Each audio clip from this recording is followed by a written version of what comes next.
Welcome back to the deep dive. Today, we are focusing on something really fundamental. It's about talking about what you love to do, your hobbies, your free time in English. Yeah, it sounds simple on the surface, doesn't it? What are your hobbies? But, well, our research, looking at how learners actually talk, shows this is a real sticking point. A sticking point. How so? Well, people often move from, understanding English pretty well to suddenly giving these really short, uh, conversation-killing answers. It's quite jarring. Okay, let's unpack this. Actually, before we get into the analysis, maybe we should just chat for a second. Model what we mean. It's a bit cloudy here today. Yeah, perfect reading weather, I suppose. Yeah. Or, in my case, perfect guitar practicing weather. You play guitar? Trying to. I've been attempting to practice more lately. Usually it's just strumming simple chords, But this week I decided, right, let's learn something tricky. And it's pushing my limits, definitely. It gets frustrating, honestly. But then when you finally nail that difficult bit, the sound is just so satisfying. I totally get that. That mix of like brain work and then bam, creative payoff. Right. Yeah. I've been busy too, but I've managed to find time for this new series I stumbled upon. Oh, yeah. What's it about? Travel and food, you know the type. Each episode, different country, street food, talking to local chefs. It's brilliant. That sounds fantastic. Like armchair travel, but, with flavor. Exactly. But hang on, listen to what we just did there, you listening in. Neither of us just said, I play guitar or I watch TV. Right. We talked about the why behind it, the satisfaction, the challenge for me, or the, immersive escape for you. That detail, that's the key. And that leads us right into our deep dive topic for today. Mastering conversation about hobbies and free time. We've looked at common chat patterns, pulled together findings from, various language learning studies. To really understand the challenges people face here, systemically. Yeah. So our goal today is pretty clear. We want to give you, the listener, practical tools, confidence boosters maybe. Definitely confidence boosters. To help you shift from those short, flat answers to something more. Well, more like a real conversation. Something that builds connection. And it's so relevant, isn't it? Because that question, what do you do in your free time, comes up all the time. Meeting new people, work colleagues, neighbors. It's one of the absolute first icebreakers, universally. And the research suggests the block isn't usually complex grammar. It's about not adding that personal context. Well, the mission for this deep dive, give you the tools to provide richer, more natural answers that actually invite the other person to, keep talking. Exactly. We want to help you offer those hooks for more dialogue. Okay, so here's the plan. First, we'll dig into the research and pinpoint 5 common pitfalls, the things that stop conversations cold. Now we'll switch to solutions. A toolkit, basically. Yeah. Practical tips, phrases you can use straight away. And finally, we'll talk about the bigger picture. Why getting this right isn't just small talk. Why it's actually pretty crucial for your overall fluency, your confidence, and even, building relationships in English. Sounds like a plan. Let's get into it. Right. So the big question first. Why hobbies? Why do we even ask about them? What's the big deal beyond just, learning vocabulary? Well, it's fundamental, isn't it? It's about human connection. It's not just swapping facts. Asking about a job tells you about someone's skills, maybe their profession. Sure, data points. Exactly. Yeah. But asking about a hobby, that opens a door. It gives you a glimpse into their personality, what they value, what they choose to do when they don't have to do anything, their priorities outside of work or study. It's like the difference between a CV and a diary entry, almost. Maybe. If I say I work in finance, okay, you know my job. But if I say I spend my weekends hiking difficult trails, suddenly, I probably value nature, challenge, maybe endurance. That's identity, not just data. Precisely. And that's why hobbies are such a universal social lubricant, I suppose you could call it.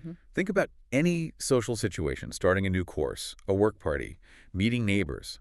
If you can talk easily about what you enjoy. You're laying down tracks for common ground. Instantly. Imagine you meet someone new. They ask what you do for fun. You say, oh, I'm really into bird watching.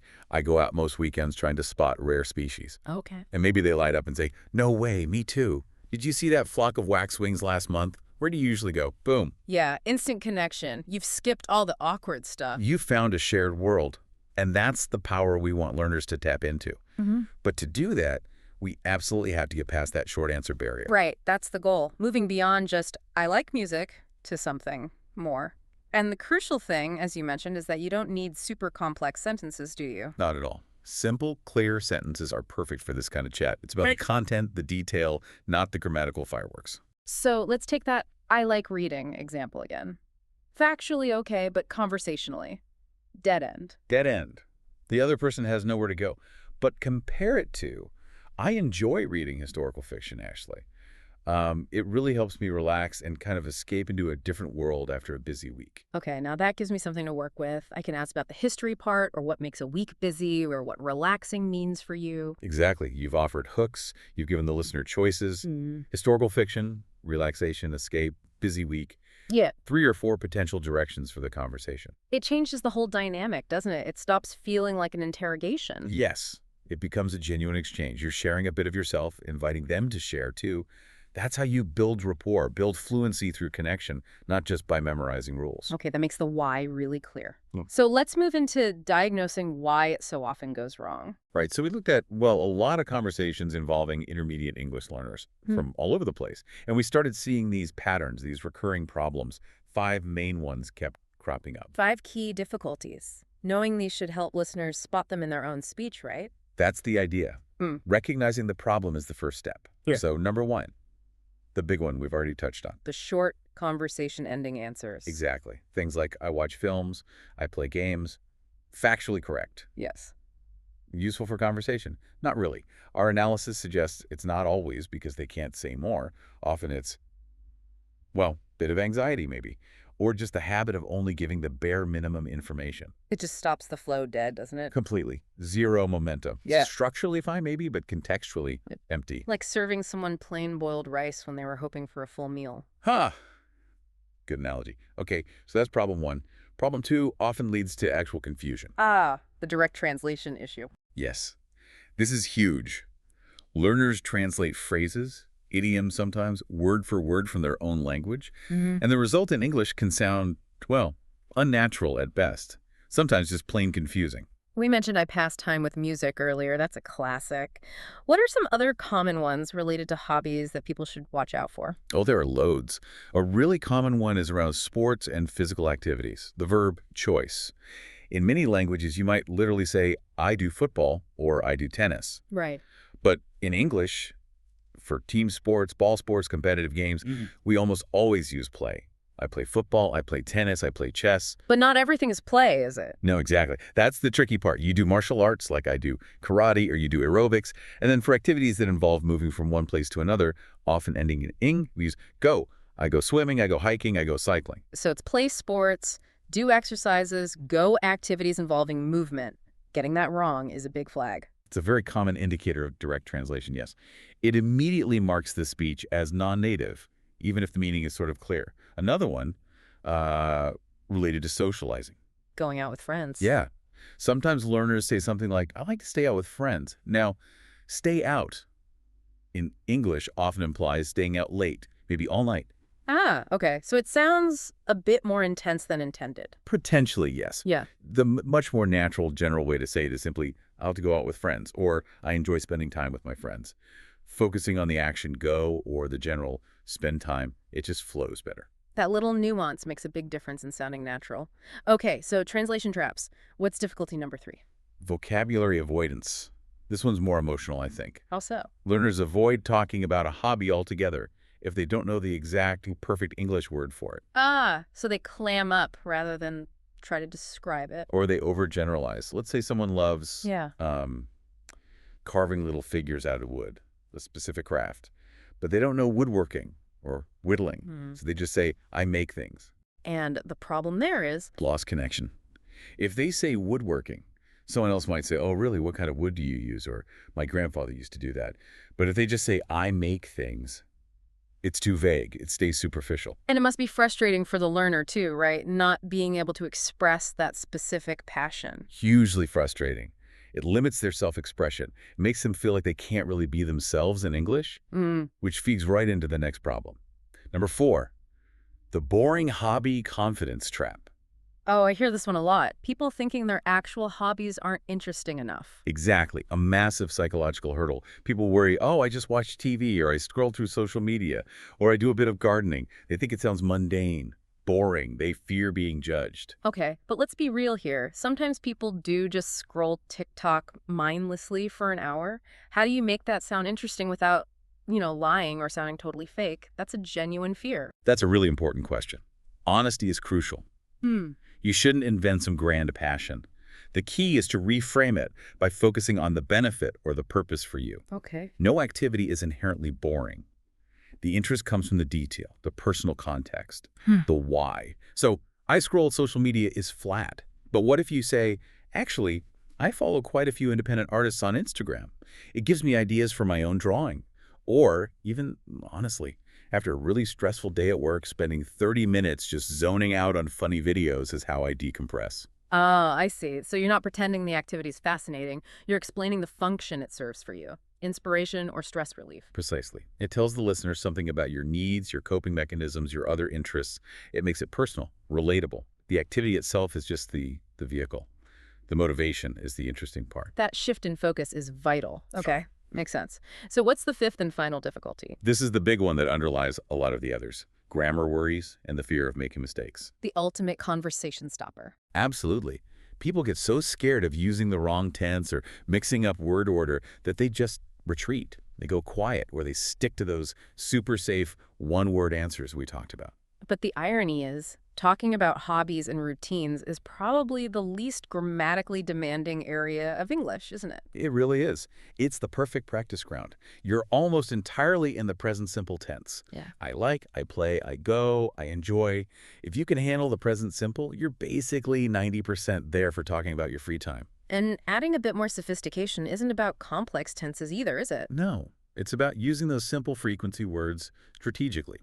Adding usually, sometimes, often, rarely, every weekend.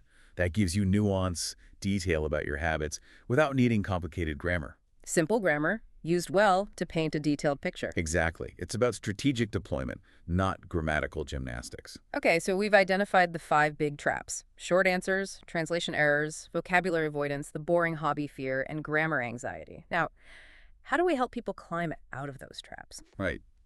Let's move on to the toolkit, the practical stuff. All right, we know the problems. Now for the solutions. Let's build that toolkit for our listeners. What's tip number 1? Tip number 1, expand your answer. Instantly. Don't just state the activity. Consciously, deliberately, add more. Add where or when or who with. Make it a rule for yourself, basically, never just the verb. Absolutely. Think of it as non-negotiable for a flowing conversation. So if someone asks, what do you do for fun? And your first thought is, I like cooking. Don't stop there. Immediately add. Add the detail. I like cooking. Ah. I usually try out new vegetarian recipes on Saturday afternoons. Or I like cooking, especially baking cakes with my daughter on weekends. See, instantly more interesting. Now I know the when, Saturdays, weekends, maybe the who, daughter, the specific type, vegetarian baking, loads more talk about. Exactly. Tip number 2, use those frequency words we mentioned strategically. Usually, sometimes, often, always, never, rarely. Right. Sprinkle them in. They paint a much clearer picture of your habits than just a simple statement, instead of, I play video games, maybe. I sometimes play online strategy games with friends after work, maybe once or twice a week. Perfect. You've added frequency, sometimes once or twice a week, and context, with friends after work. It sounds much more natural and informative. Okay. Tip 3. This feels like a big one. It is. Tip 3, state your motivation. The why. This is what turns a factual statement into a personal revelation. Don't just say what you do, say why you do it. What's the payoff? Exactly. What do you get out of it? Let's try a few examples across different types of hobbies. Physical activity. Instead of, I go running. Maybe. I go running most mornings because, honestly, it's the best way for me to clear my head before I start work. Motivation. That little clarity. Perfect. Intellectual hobby. Instead of, I like learning languages. I really enjoy learning Japanese because I love the challenge of a completely different writing system, and I'm hoping to visit Japan next year. Motivation. Challenge. Travel goal. Excellent. Creative hobby. Instead of, I draw. How about I love drawing portraits of people I see on the bus. It helps me really look at faces, and I find it incredibly relaxing. Motivation. Observation. Relaxation. See? That because part. That's where the connection happens. That's the interesting bit. Totally agree. Okay, tip number 4. Use time expressions as anchors to structure your sentences. So, starting with phrases like, Like, In my free time, after work, on weekends, in the evenings, during my lunch break, these give your sentence a clear framework. It makes it easier to build the sentence, maybe, instead of starting cold with the activity. Often, yes, it sounds very natural. On weekends, I often visit art galleries. Or after work, I usually listen to podcasts while I make dinner. It grounds the activity in your routine. Nice and practical. And tip number 5. This sounds like more of a mindset thing. It absolutely is. Tip 5. Prioritize fluency over perfection. We keep coming back to this, but it's crucial, isn't it? It's everything, especially when talking about something personal, like a hobby. People respond to enthusiasm, to genuine sharing. They really don't mind minor grammar mistakes. A slightly hesitant but passionate explanation is always, always better than perfect silence. Don't let the fear of small errors stop you from communicating altogether. Exactly. Communication is the goal. Small mistakes rarely block understanding. Hesitation always blocks communication. Okay, those are 5 solid tips. Now what about some ready-made phrases, like a little cheat sheet? Yes, let's give listeners some starter phrases. Think of these as launch pads, not rigid scripts. 5 phrases to memorize and practice integrating. Ready to copy these down, everyone. Phrase 1. The most basic. In my free time, I like. Then add your hobby in detail. Okay, phrase 2. Showing a preference. One of my favorite hobbies is, plus the hobby in detail. Number 3. Using that correct verb. I usually spend time, followed by the activity, often using the inging form like reading or hiking. Notice spend time, not pastime. Got it. Number 4. Linking action and benefit. I enjoy your hobby because your motivation. And number 5. Using that time anchor. On weekends, I often. Plus your activity and maybe some context. So the 5 are, in my free time, I like, one of my favorite hobbies is. I usually spend time. I enjoy because, and on weekends, I often. Exactly. But wait, if I just memorize and repeat these, won't I sound like a robot? Like I'm reading from a script every time someone asks? That's a worry people might have. It's a fair concern. But the key is, these are frameworks. You don't just recite them blankly. You deliver them naturally, you vary which one you use, and crucially, you fill in the blanks with your genuine, specific details and your why. So you wouldn't use all 5 in one answer? Goodness, no. You pick one that feels right for the situation, maybe in my free time for a casual chat, and one of my favorite hobbies is for a slightly more formal setting. The personal detail you add is what makes it sound authentic, not the frame itself. Okay, let's show how combining these tips and maybe one of those phrases can transform an answer. The basic short answer is, I like painting. Right. Now let's build it up using the toolkit. Start with a time anchor phrase. Okay. In my free time, I like painting. Good start. Now add tip 2, frequency or habit detail. In my free time, I like painting. I usually spend time painting landscapes, sometimes portraits too. Nice. Now add tip 3, the motivation, the because. In my free time, I like painting. I usually spend time painting landscapes, sometimes portraits too. And I enjoy it because it helps me focus completely and feel creative, especially after a stressful week. Perfect. See the difference. Yeah. Simple grammar, but you used a time anchor, habit details, and the motivation. It's detailed, personal, and gives the listener so much more to respond to. That's a huge difference from just, I like painting. Huge. And one final, absolutely crucial add-on to the toolkit. Ah, yes, the conversation loop. You have to ask a question back after you give your wonderful detailed answer. Turn it around. Show you're interested in them too. Exactly. Just a simple, what about you? Or do you have any hobbies that help you switch off? Or, and what do you enjoy doing? It keeps the conversation balanced, polite, and flowing. It shows you're engaged, not just delivering a monologue. Right. Don't just drop the info and run. Okay, that toolkit feels really practical. So we've got the tools, but let's zoom out again. Why is mastering this specific skill, talking about hobbies, so important for someone learning English overall? What's the bigger strategic win? Well, it goes right back to that idea of identity and connection we started with. Your hobbies, they're a huge part of who you are, aren't they? They reflect your passions, your choices, how you invest your free time and energy. It's self-expression. Exactly. If you can talk about them fluently, you're not just practicing English, you're revealing your personality. You're showing people who you are beyond your job title or your student ID. And that's how real relationships are built, right? Not just talking about work or the weather. Yeah. Precisely. If you can only discuss, say, technical aspects of your job or abstract news headlines, people only get a partial, maybe quite formal picture of you. But when you can share your enthusiasm for gardening or your frustration with learning guitar or your love for baking, that's showing your human side, your emotional side, your playful side, maybe your nerdy side. That's where the genuine connection happens, finding that common ground. And think about sustaining those connections.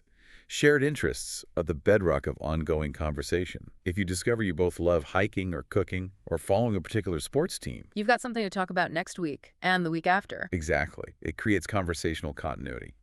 Hey, did you try that recipe we talked about? Did you see the match on Saturday? It moves beyond just a one-off chat into something more like friendship. Okay, so connection and relationship building. What else? There's a confidence angle too, isn't there? Oh, massively. Think about it. Talking about your hobbies is probably the lowest stress context for practicing real English conversation Why lowest stress? because it's familiar territory. You already know the subject matter intimately. You know the feelings, the details, the context in your own language. You're passionate about it. You're not struggling with complex, unfamiliar concepts. You're just mapping the English onto something you already understand deeply. Exactly. It's the perfect high-confidence, low-pressure training ground. You just need to apply that relatively simple English framework we discussed. Present, simple frequency words, time anchors, the because. And when you succeed in that low stress environment, Success feels instant. When you manage to express your passion and someone understands you, maybe even shares your interest, that's incredibly validating. You feel heard, understood, interesting in English. that must be a huge confidence booster. Huge. And that confidence is totally transferable. It doesn't stay confined to talking about hobbies. How so? Once you've successfully navigated a detailed, personal conversation about something you love, using those basic structures well, you build this psychological momentum. Right. You prove to yourself, okay, I can express complex personal ideas in English. I can connect with people. So that success gives you the courage and maybe even the linguistic foundation to tackle more difficult topics later, like work presentations or academic discussions. Absolutely. It demonstrates your capability to yourself. If you can detail the nuances of your passion project using simple, clear English, you realize you have the core skills to discuss other things too. You've built a foundation of confidence based on genuine communication success. It's like winning a small battle gives you the morale to fight a bigger war. Something like that. It's about building that bedrock of self-belief in the language, starting with the topics closest to your heart. That makes a lot of sense. It's strategically smart practice. Hashtag tag outro. Well, that really was a deep dive, wasn't it? We covered a lot of ground, from the psychology of connection to very practical sentence starters. We definitely did. Let's try and crystallize the main takeaways for everyone listening. A quick recap. Okay, so first, we identified those 5 common blocks. The conversation-killing short answers. Those confusing direct translation errors, like getting do, play, and go mixed up. Right. Then there was avoiding talking about hobbies because you lack the perfect word. Vocabulary avoidance.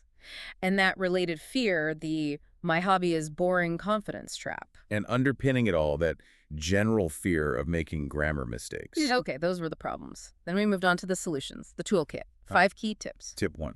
Always expand your answer. Add where, when, who, why. Tip 2. Use frequency words, usually, sometimes, often to add detail about habits. Tip 3. State your motivation.